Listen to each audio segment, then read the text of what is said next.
je l'ai vraiment appelé en plus, j'ai dit mais tu penses que je suis quelqu'un d'indigné?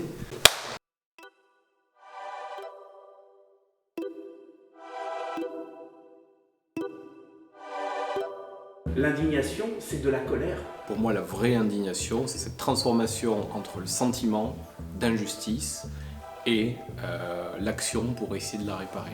Voilà. Moi, il y a un truc que j'ai retenu, c'est que l'indignation, ça commence par quelque chose de personnel et que ça se transforme après en quelque chose de collectif.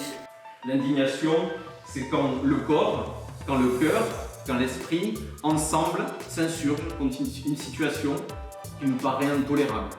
En gros, j'ai envie de dire qu'il y a le levier de l'indignation, en effet, quelque chose qui prend au triple, qui fait que tu peux pas rester assis et que tu vas bouger.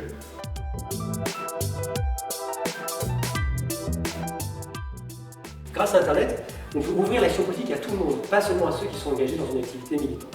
C'est vraiment autour des problèmes qu'on construit, qu'on regroupe et qu'on se met en marche et en action. Faites de votre indignation individuelle un mouvement collectif. On ne s'exprime pas de la même manière quand on est devant un représentant de l'État. On lui dit pas merde, on discute avec lui. J'ai appris que ça devait être un choix de vie. Ce choix de vie, j'ai décidé de le faire. Dans 2 semaines, je me présente à la tête du plus grand syndicat d'internes de France.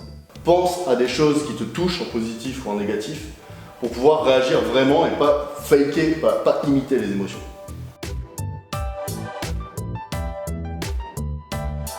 Quand je voyais des injustices, je rentrais dedans. Ce bloc qu'on fait au service de l'autre, il sera infiniment plus important que ses défauts. Nous avons tous un rôle à jouer, tous un rôle de s'indigner, d'agir, de réagir, mais surtout de s'engager. Donc on voit bien, Internet ça fait peur aux puissants. C'est difficile de faire mieux pour démontrer son impact. Alors comme moi, ou comme Santiago dans L'Alchimiste de Paulo Coelho, trouvez votre légende personnelle et allez-y, foncez, n'attendez plus.